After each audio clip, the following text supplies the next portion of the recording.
ሰላም ጤና ይስጥልን ውድ የባቲ ቲዩብ ቤተሰቦች እንደምን አላችሁ? ባቲ ቲዩብ ለእናንተ አስተማሪ፣ አዝናኝ፣ የጤና እንዲሁም የተለያዩ መረጃዎችን በትኩሱ ያደርሳል። ባቲ ቲዩብን ሰብስክራይብ በማድረግ ቤተሰብ ይሁኑ። ለዛሬ ያመጣሁላችሁ መረጃ የሮዝመኒ ወይም ደግሞ የጥብስ ቅጠል ሻይ ነው። የሮዝመኒ ወይ ደግሞ የጥብስ ቅጠል ሻይ አሰራር እነግራችኋለሁ። ጥቅሙንም ጉዳቱንም የምነግራችሁ ነው የሚሆነው። እስከ ፕሮግራሜ ፍጻሜ አብራችሁኝ እንድትቆዩና እንድትከታተሉኝ ጋብዛለሁ። የሮዝመኒ ወይንም ደግሞ የጥብስ ቅጠል ሻይ አሰራር፣ አንድ መካከለኛ ኩባያ ውሃ ማፍላት። ውሃው ከፈላ በኋላ ግማሽ የሻይ ማንኪያ የሮዝመኒ ቅጠል ደረቅ ወይም ደግሞ እርጥብ መሆን ይችላል፣ ችግር የለውም። እሱን መጨመር፣ እሳቱን ቀንሰን ለ5 ደቂቃ ማንተክተክና ማውጣት፣ ውሃውን ማጥለልና የሚቻል ከሆነ ትንሽ ማር ጨምሮ መጠጣት። ይህንን ሻይ በቀን 1 ጊዜ ብቻ በሳምንት 3 ጊዜ በላይ እንድንጠጣም ይመከራል። የሮዝመኒ ወይ ደግሞ የጥብስ ቅጠል ሻይ መጠጣት ለጤናችን ምን አይነት ጥቅም ይሰጣል የሚለው እናያለን። አንደኛ፣ ቆዳችን እንዳያረጅ ያደርጋል።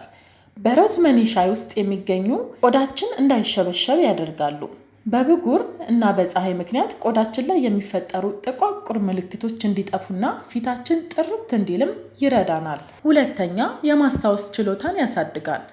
በሮዝመኒ ሻይ ውስጥ የሚገኘው አሲድ የተባለው ንጥረ ነገር የማስታወስ ችሎታችንን በማሳደግና የነርቮቻችንን ጤንነት በመጠበቅ በእጅጉ የሚታወቅ ነው።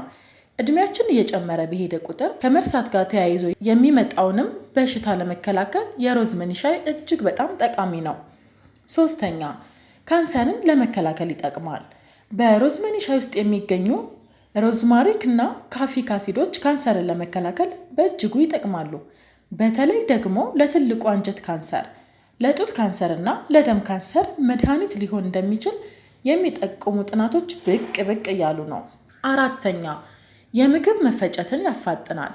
በምግብ አለመፈጨት ወይ ደግሞ በሆድ መነፋትና በሆድ ድርቀት ለሚሰቃዩ ሰዎች የሮዝመኒ ሻይ ፍቱን መድኃኒት ሊሆን ይችላል። የሮዝመኒ ሻይ አንጀታችንን በማረጋጋት የሆድ መነፋትና ጋዝን ይቀንሳል። በተጨማሪም በውስጡ አሲድ ስላለው በአንጀታችን ውስጥ ያሉትን ጤናማ ባክቴሪያዎች ያበረታታል ማለት ነው። አምስተኛ፣ የበሽታ መከላከል አቅማችንን ያሳድጋል። በሮዝመኒ ሻይ ውስጥ እንደ ቪታሚን ሲ፣ ቪታሚን ኤ፣ ፖታሺየም፣ ማግኒዚየም እና ካልሲየም የመሳሰሉ ለጤንነታችን ጠቃሚ የሆኑና የበሽታ መከላከል አቅማችንን የሚያዳብሩ ንጥረ ነገሮች ይገኛሉ።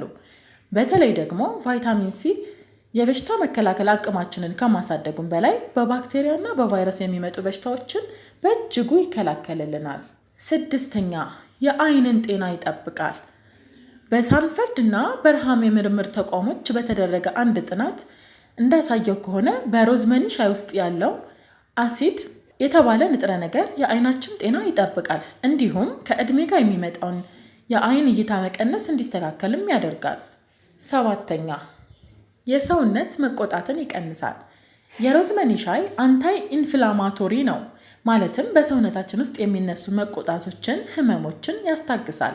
በተለይም በጡንቻዎቻችን መገጣጠሚያዎችንና በጅማቶቻችን ላይ የሚነሱ ህመሞችን ለማስታገስ እና አልፎም ለማዳን እጅግ ጠቃሚ እንደሆነም ይነገርለታል።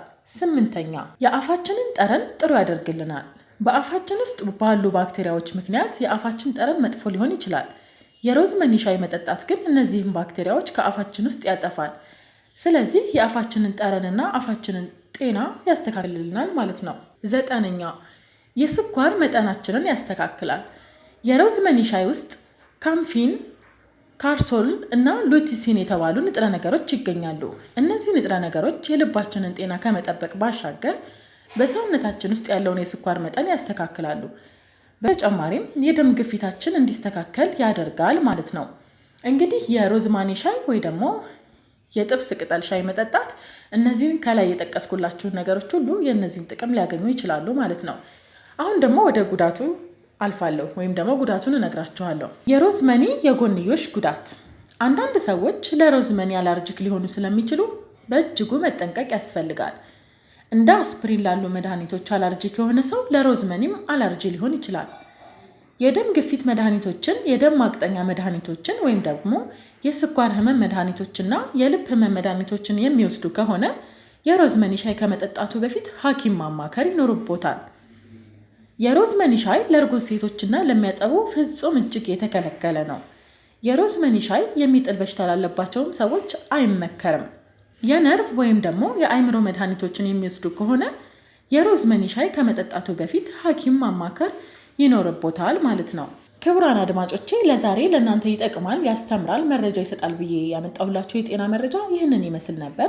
ስለተከታተላችሁ ያመሰግናለሁ። እንግዲህ ከዚህ በኋላ ጥቅሙን ስለነገርኳችሁ የሮዝመኒ ሻይ ከጓራችሁ ባይጠፋ ወይም ደግሞ ለምግብነት የሚውሉ ግብይቶችን ሲያካሂዱ የሮዝመኒ ቅጠልንም መግዛቱን አይርሱ ለማለት እወዳለሁኝ። ቻናላችንን ሰብስክራይብ በማድረግ አዳዲስና ትኩስ መረጃ ወደ እናንተ እንዲደርሶት ማድረግ ይችላሉ። በያላችሁበት ሰላም